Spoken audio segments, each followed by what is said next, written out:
fishing, it's in my soul. Welcome to the Salt Strong Podcast, disrupting fishing entertainment as you know it. Prepare to laugh. Prepare to get to know fishing legends in a whole new and unfiltered way. And on occasion, you might even learn a thing or two about fishing. Here's your host, Joe Simons. Like diamonds. Hello, Salt Strong Nation. We are back. Joe Simons, like diamonds. I got Gorgeous George on the other line. And let me tell you kind of the backstory about why we're doing this interview and a little bit, at least in my opinion, who George is. So last year I sent out an email and it really just said, what do you guys, the listeners of this podcast, want to hear? And one of the main things I heard, which I didn't expect to hear, honestly, was, hey, it'd be cool if you would interview more of the Salt Strong Insider members. And we hadn't really done that much.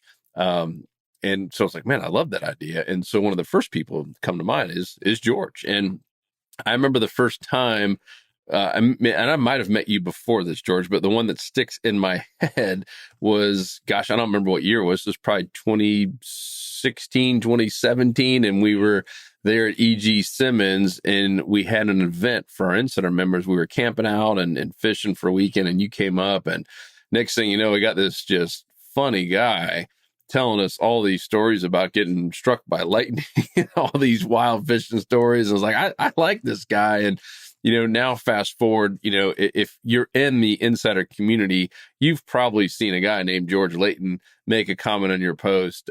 He's in there nonstop, just being so helpful and obviously fishing a lot as well and putting really helpful fishing reports up. And so you were one of the first people to come to mind. And so I am so pumped to welcome you to the show, Gorgeous George Layton. What's up, brother? Well, I tell you now, my head's swelling the size bigger than the house, so I won't get out till summer probably, till the swelling goes down. But, it was, I remember that. It was not great weather out at Simmons that day. Nope. Rather cool. And just a bunch of us got together talking, and I'll go ahead and get the lightning story out of the way. We got to hear that now.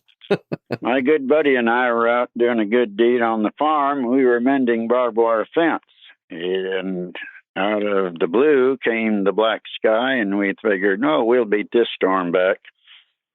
And about halfway through, old John Deere got struck by lightning, and we tell people I was 6'5" at the time, and after the event, I was 5'6". But the reason for that was it got knocked off the tractor. And I thank God in Goodyear I'm still here because the gas tank was right on the front of the tractor. The battery exploded, fried all the wires, and my buddy and I were knocked pretty cuckoo for a while. We looked like two dogs with their tails between their back legs for a couple of weeks at school, but we survived. How old were you? Oh, I was about 14. I was extremely smart at that age, and even though I had fished and my grandfather told me about lightning, that was my first upfront and personal contact with the good Lord lightning. What's it like now when you're on the water and you see lightning coming? Oh, my friend, I'll tell you, I've had friends when I used to fish offshore, near shore, that we'd be out there fishing. I said, reel them up, boys, we're going in.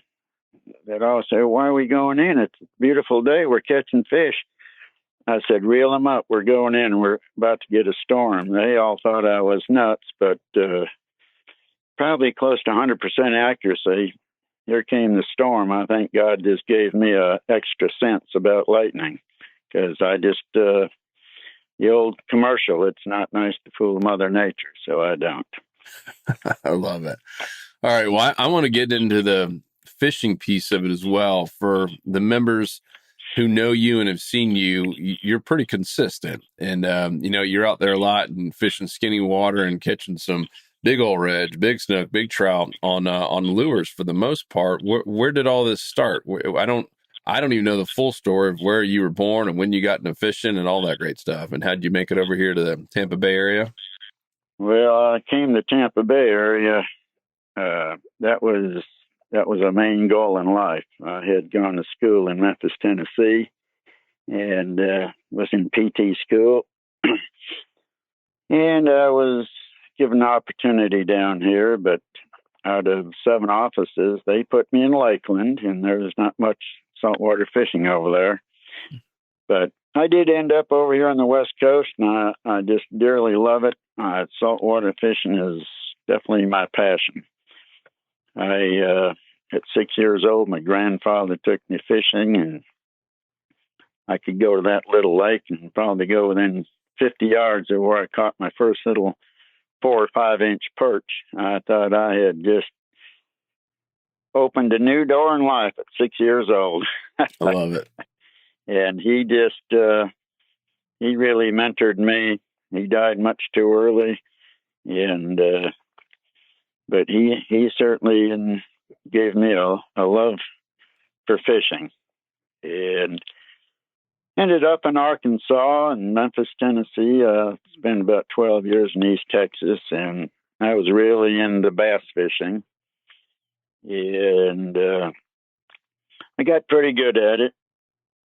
Really loved it. Of course, that's about the only thing we had. And I'd crappie fish in the fall.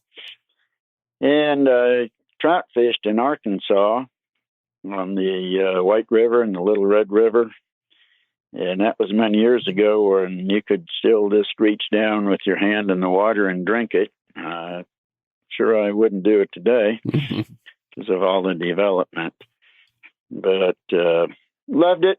And then somebody introduced me to my first little redfish down on the coast of Texas.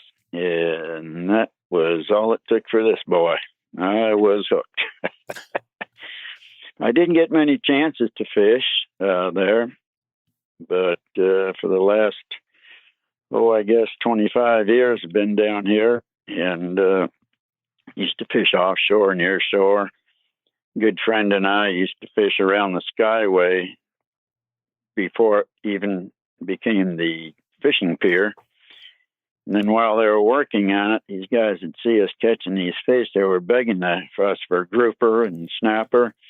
But we catch a couple for eating, and that was it. Everything went back in, caught cobia, few tarpon out there. It was really an amazing fishery out there. And I know at this time they've got the pelican fisherman conflict going. Mm-hmm. I hope that gets peacefully resolved. But I'm strictly inshore today, and I focus mainly on the snook and the reds. Once in a while, I'll go out strictly for that 30-inch trout that has eluded me for 72 years. I got the 29 and a half, 29 and 3/4, and couldn't quite stretch those little darlings. So that's it. Oh, love it.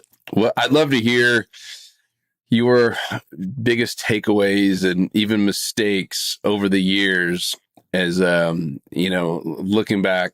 We all have them, right? The things that we kind of shake our head like, man, I can't believe I did this for so long, not knowing what I know now. What were some of those takeaways and mistakes and learning lessons on the inshore side in particular?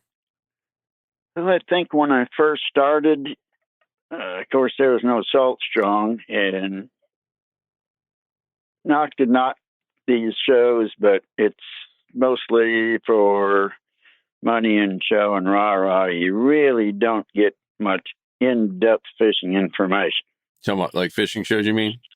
Fishing shows, right. Yep. So I wade fished a little bit, got a kayak out there, and like many fishermen, I had what I call the shrimp syndrome.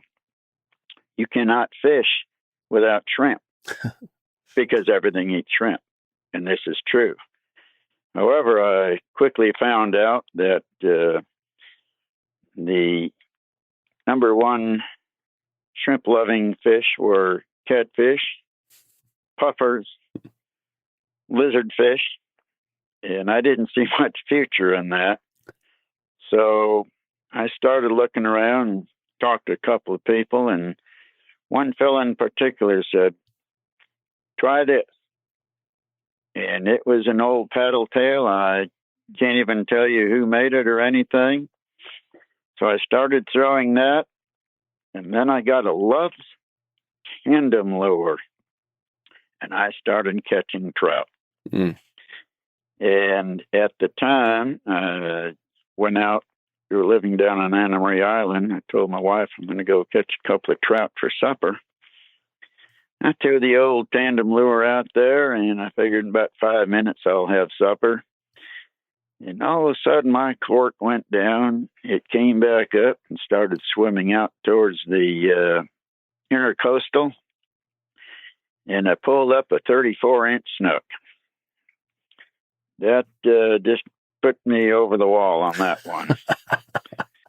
I don't think I've had other than fishing with the great Captain Peter Deeks, I don't think I have fished a live bait, a cut bait in many, many, many years. And so I can't say that was a mistake. It's just what I knew at the time. Mm-hmm. And like anything we do in life, we try and get better, You figure things out. And I'd say I'm a fair fisherman. I'm not great by any means.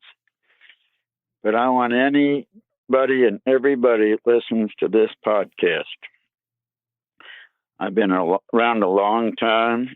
I've been in fishing clubs. I've studied it. Old Buck Perry, who wrote a book called about spoon plugging, Mm-hmm. was the master of structure. And I learned a ton from him. And I have taken that and put it into the salt, and it works. But when you and Luke came around, I thought I was struck by lightning the second time, because I'm thinking somebody finally figured it out. Information. And y'all have done just an absolutely amazing job. And I have learned a ton, and I've been able to refine a lot of what I do. Couldn't tell that this past month, because it has really been tough on Tampa Bay. But everybody, take a little time, take a course, read it, study it, go over it and over it, because the more you do it, something will click.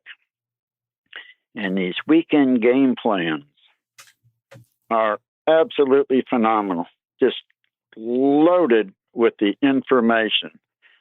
And that 90-10 zone, or that 10%, you can get in that 10% a whole lot easier today than you ever have been able to before. Oh, yeah. And the irony is, and I'll be the first to admit this, when Luke and I started Salt Strong, we didn't set out to invent anything, and still to this day we haven't. With the exception of the mulligan and some power, and slam shady. I mean, those are, you could call them inventions, if you will. But in terms of the education, we didn't invent anything. We just simplified it, and we made it easy to consume. Even the 90-10, that we didn't come up with that.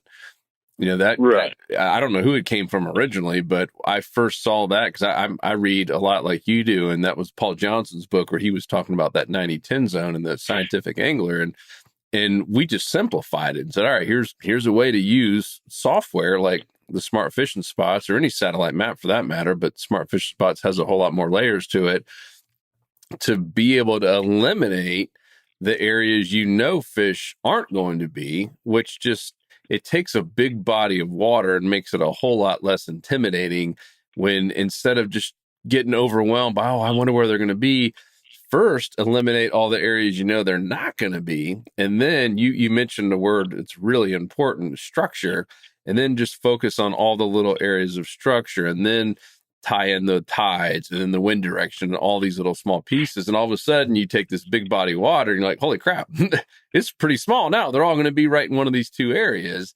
And it just makes it so much easier. Because I've noticed that about you, George, is you tend to just simplify everything, which I think is critical in fishing, right? I, of course, being so astute in life. I just like the KISS method.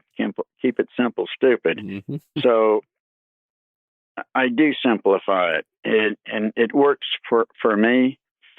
And I look at it this way: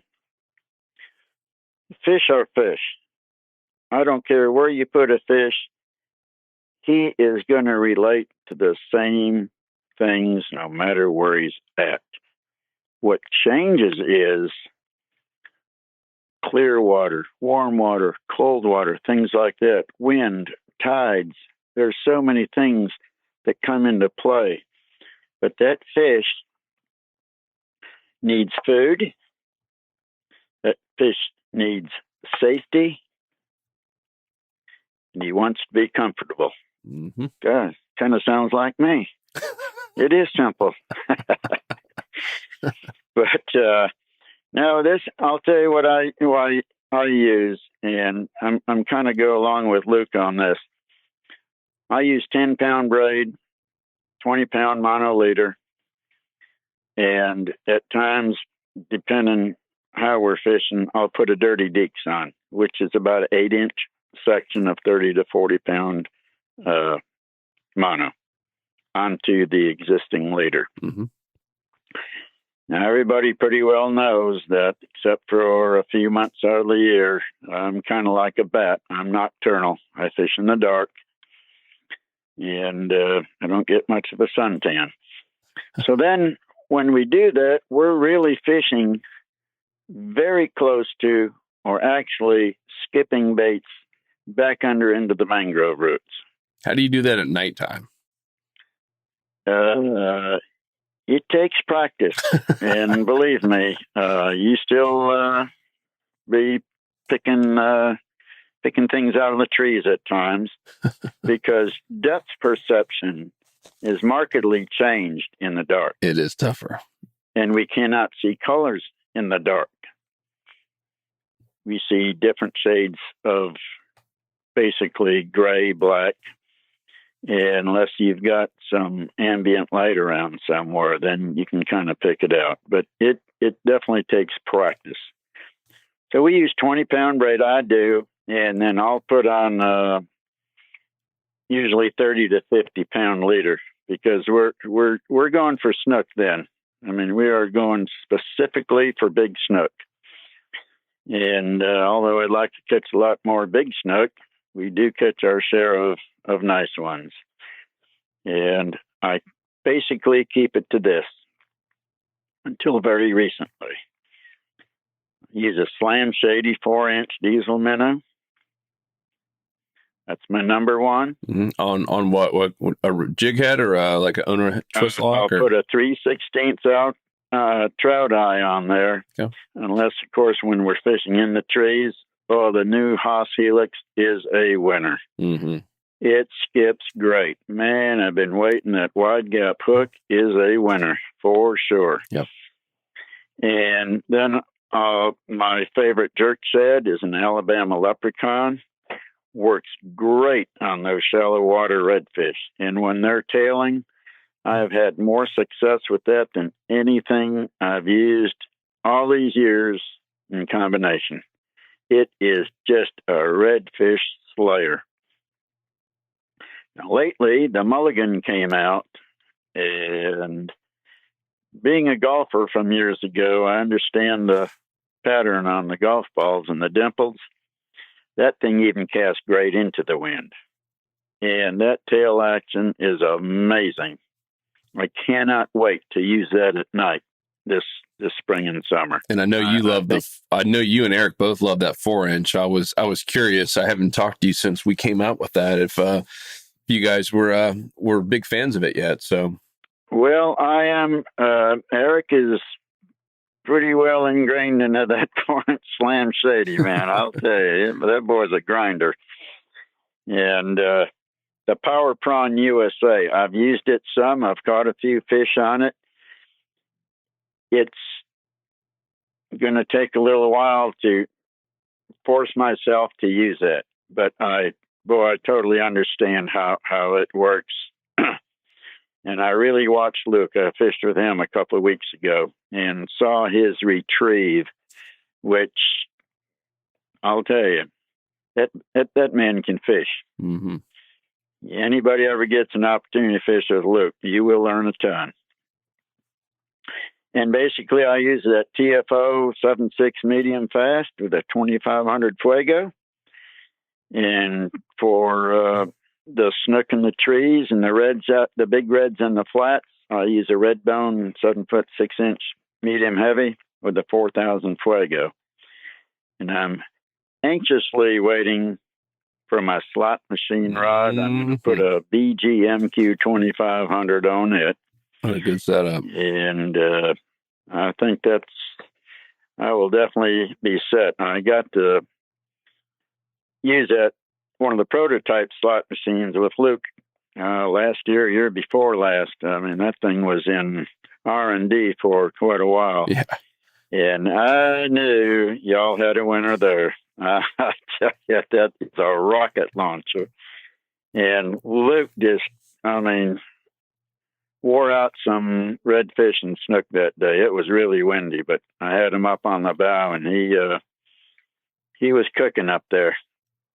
Yeah, he really did well. I think it's one of the best rods that you could get for the inshore, fisheries for redfish and snook and trout and flounder. And once again, we didn't invent anything new. We just made what was out there better. I mean, it's essentially a custom rod, for a fraction of the price. It's it's pretty doggone neat. Yeah, so I'm pumped to finally have that in the store, the old slot machine. I'd love to hear your tips on redfish, especially there, early in the morning. I know you're fishing before the sun comes up. You mentioned, skip underneath the mangroves for snook with the paddle tail. What are you doing? The redfish, is it the leprechaun and you're just hitting different types of areas, different types of structure? What are you looking for? No, on the reds in the dark, usually go with the slam shady. Okay. And most of the reds we will find on little drops on points, sometime up on shelves. And what I call a shelf is, let's say you've got a deep cut and you'll have, it can be 25 feet wide to 250 feet wide and 100 feet deep. The reason I like fishing those areas are because when flipper comes through, I found this out, probably 3 years ago. Never clicked.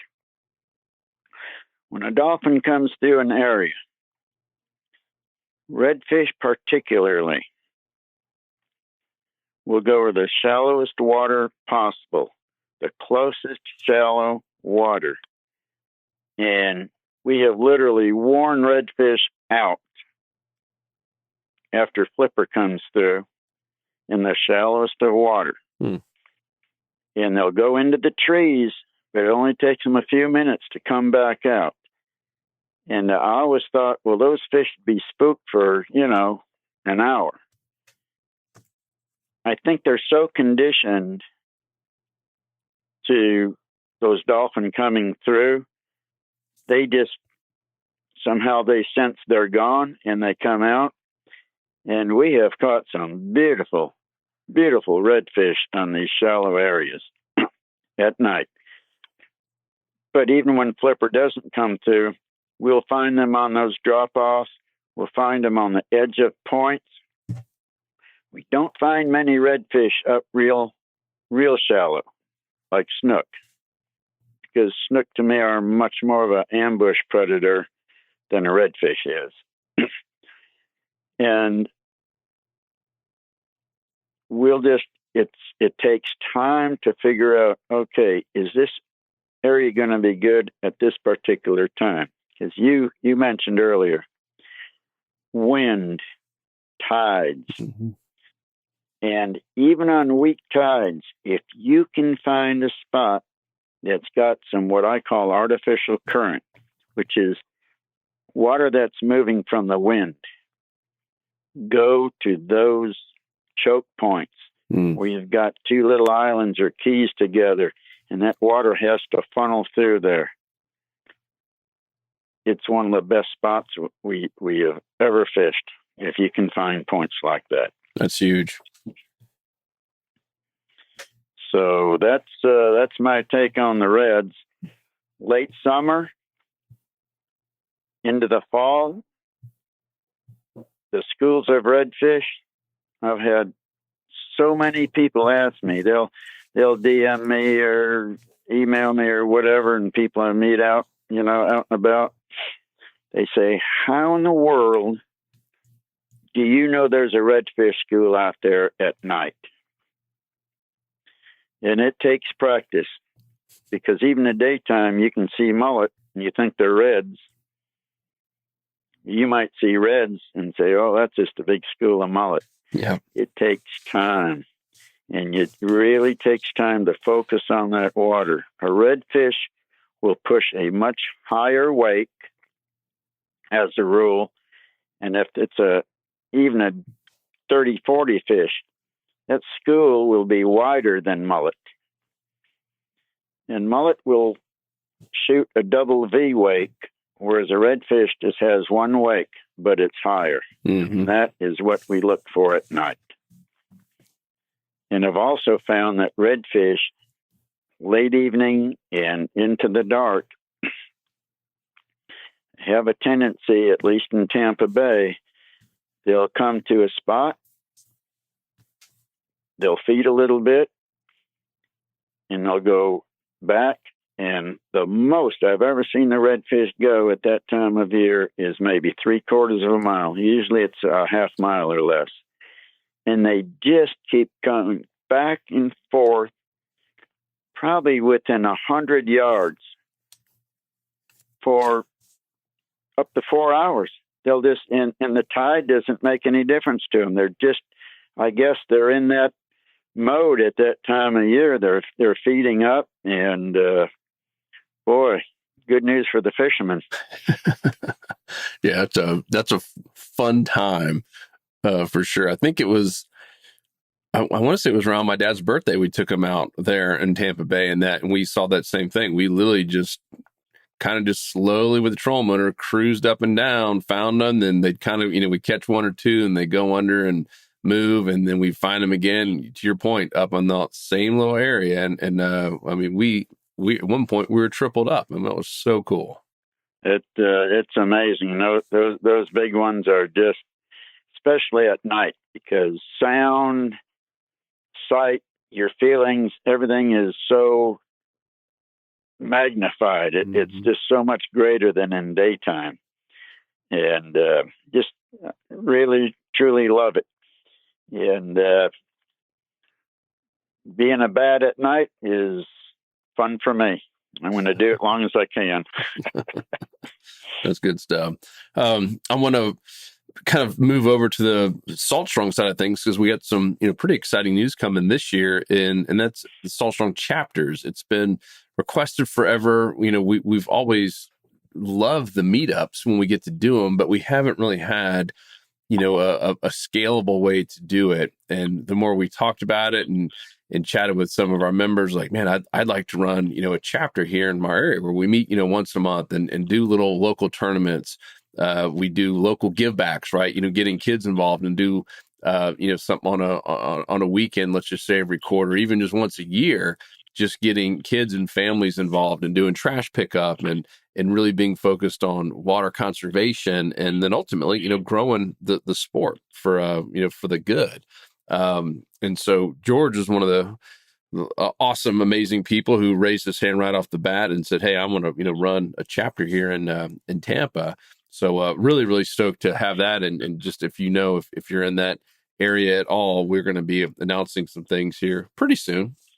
And I'm real pumped. It's taken the same thing that churches do for a reason. You take a big mega church, let's just say, with thousands of people, and you do small groups for a reason, right? It's a great way to get to know people, and sometimes meeting new best friends, and you share tips and you share things that are working. And I mean, it's the same with Boy Scouts of America and fraternities, and the list goes on and on. Anytime you have a big organization like us with 35,000 members, the next logical step is to bring people together face to face, and you're doing life together, right? And you're sharing what's working in your area, and you're doing fun events, and bringing the family together, and ultimately, Georgia ties in with our mission, right? To unite friends and family through fishing. So I'm giddy about it. This is going to be one of the coolest things we've done, in my opinion, in the history of our company, and I'm excited to see it work. And I know for this first handful of them, Luke and I will probably be there at most of these meetings, and so I'm excited to see what you do with yours. I look forward to it. It's like playing your first solo on the piano, I guess, in front of people. But I really think it's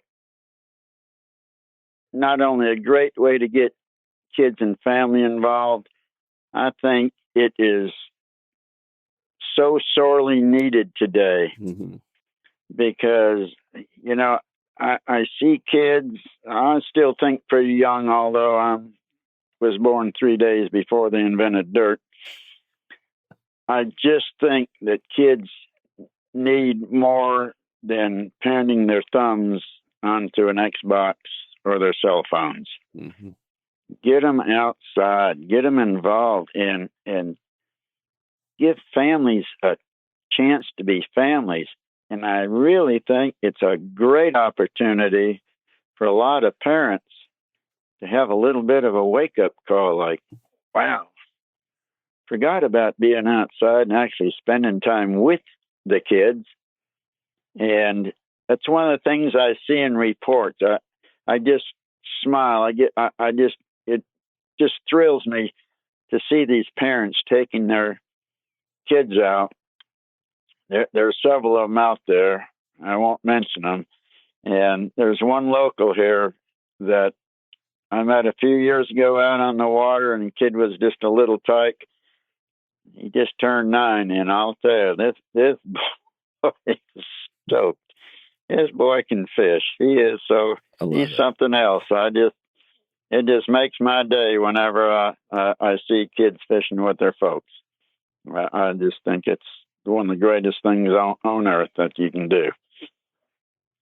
I agree. And even if they don't fall in love with it the way we do, it's so important just to have them out there and to be a part of nature, and to understand why we don't throw litter, in our waterways, and all the important things that I don't think are necessarily taught to a lot of young children right now. And like you said, a lot of them are stuck inside and not doing the things that we did, just because there's so many opportunities right there in your little your pocket, and these things we call our smartphones. So yeah, I'm pumped about that, and just the fellowship in general. And right. I've been able to watch how many friendships have evolved from our insider community and from meetups.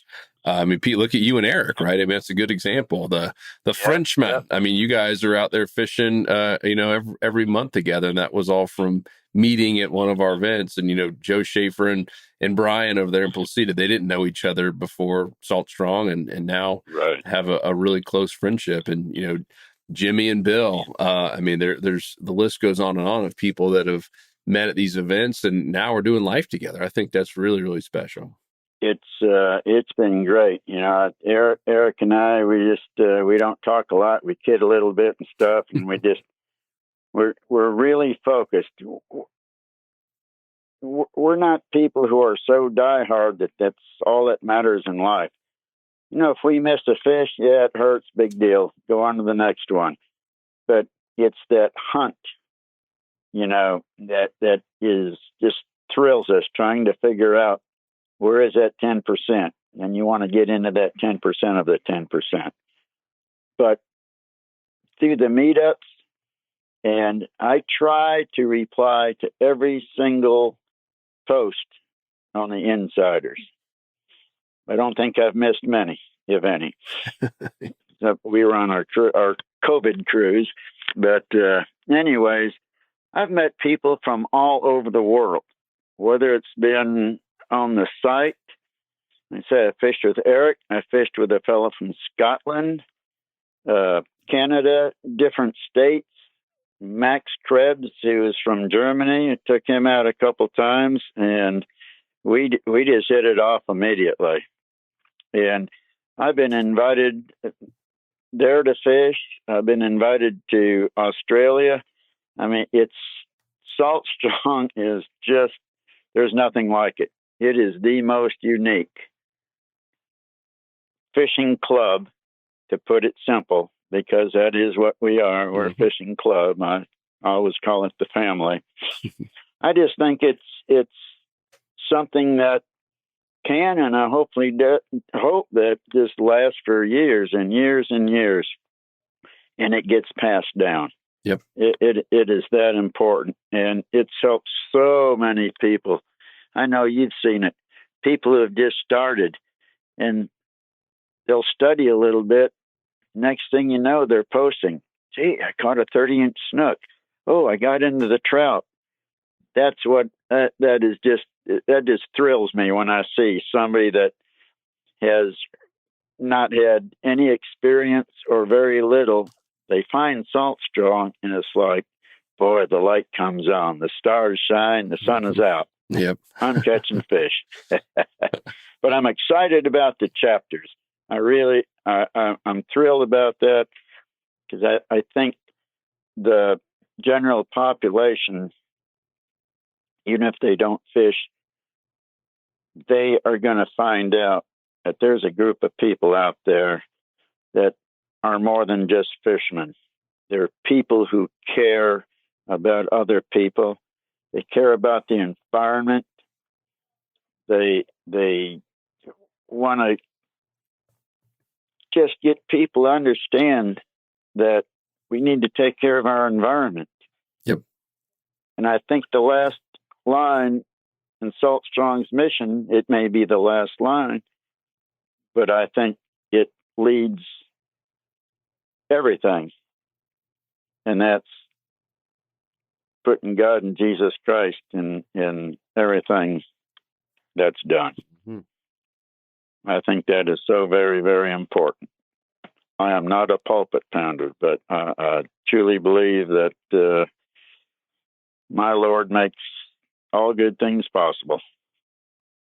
Ditto, my friend. And ever since that we made the decision to put that out there publicly, obviously nothing changed with Luke or myself. I mean, it was always our belief, but as soon as we did that, it's been unexplainable, the impact that we've had and the doors that have opened and transformations of people's lives. It's really, really wild. And yeah, so I think that's a very, very critical piece of the whole thing. And yeah, I'm really excited to see where it goes, and really grateful for you and all the other members that make this up. Like I said, Luke and I came up with the idea, but end of the day, it's a community that, as you said, should and hopefully will live on well past all of us if we do this right. The same way a lot of great organizations and clubs and communities and businesses have when they're the founders pass. So I hope that never happens anytime real soon. But let's be long gone before you boys are. I should certainly hope so. I want to touch on something, and this just, I know I've said this to you more than on one occasion in Luke, but people who haven't looked at you and Luke's history and how you came about to start Salt Strong, the thing that hits me, and it's so realistic, but yet so funny, because I put myself in your place. A lot of insiders and Salt Strong members may not know, Luke and Joe were very successful prior to starting Salt Strong. And they made the huge decision to get out of all the stress and whatever you may want to call it, and the situations they were in. Mm-hmm. Gave up good positions.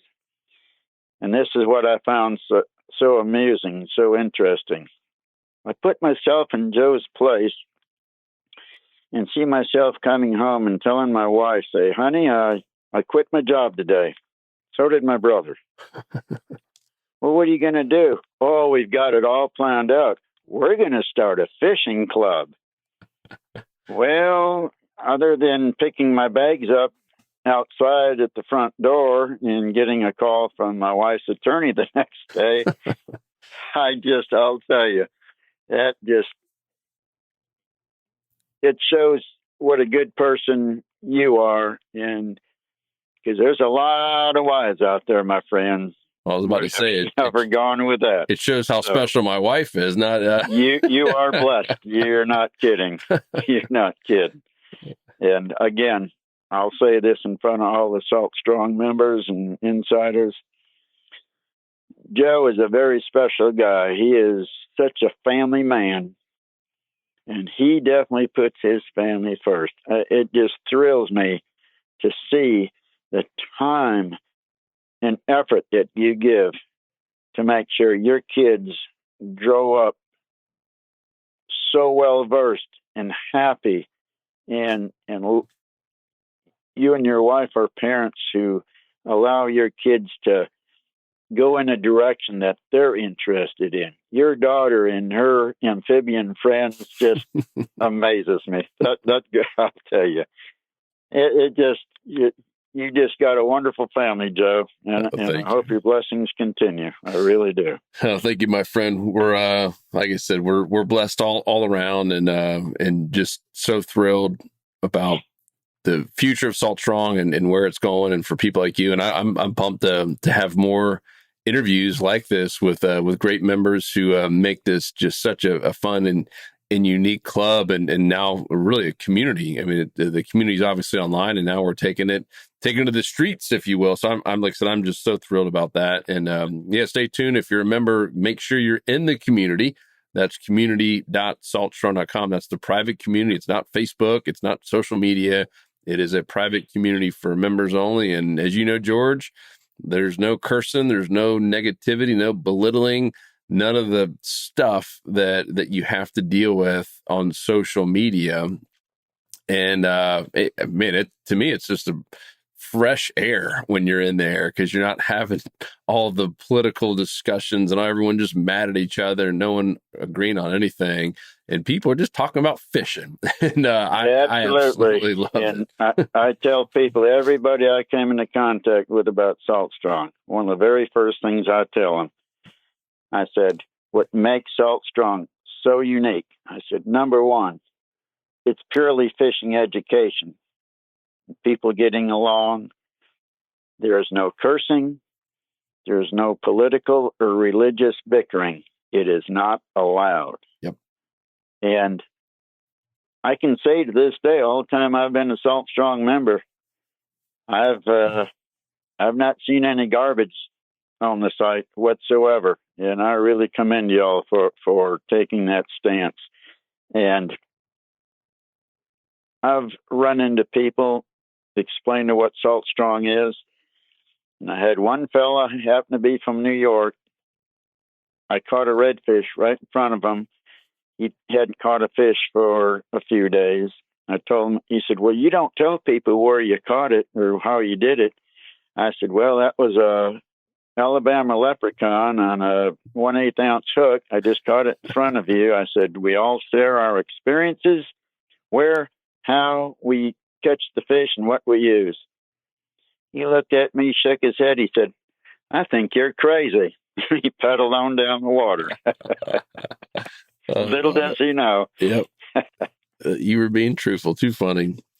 Well, George, this has been such a pleasure. I'm looking forward to seeing you here soon. And if you guys want more of George, then all you have to do is go to community.saltstrong.com, where he is in there every day. And same with me and Luke and the other coaches here at Salt Strong. And honestly, that's a great place to learn in and of itself. You can start picking up on all the different trends in your area, and it's broken down by region. We have, I think, 4 regions in Texas, and I think 6 now in Florida, and then Georgia, Carolinas, et cetera. And so it's broken down by region. You can see everything being caught in in a specific month, even tide cycles. I mean, we're tracking everything in there, and it's a real neat place. So, and of course, just a brag board as well. If you want to show off your fish picks and your good days and bad days, are always learning lessons as well. So head over to community.saltstrong.com, and we give away some pretty cool stuff. As we're recording this, we're about to give away here any day the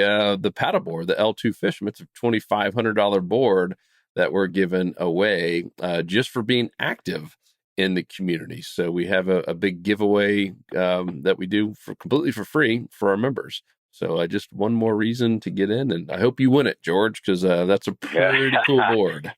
Yeah, I'll tell you, that is a fantastic giveaway. And before you sign off, I may have rambled a bit. I'm so into this. It's amazing. But I want to leave 2 words with everybody out there. And when you say you love your family, I want you to think about 2 words in everything you do. Safety first. We're that PFD. Don't drive 95 miles an hour on the road. Love your family. I hope we can all be responsible, good people. Amen. Amen to that. All right, my friend, I appreciate you big time. And everyone else, head over to community.saltstrong.com. If you're already a member, if you're not, what the heck are you waiting on? Go over to saltstrong.com, sign up today, and we will see you inside the club. Appreciate you, George. Take care, my friend. Whoop. 'Cause fishing, it's in my soul, it was past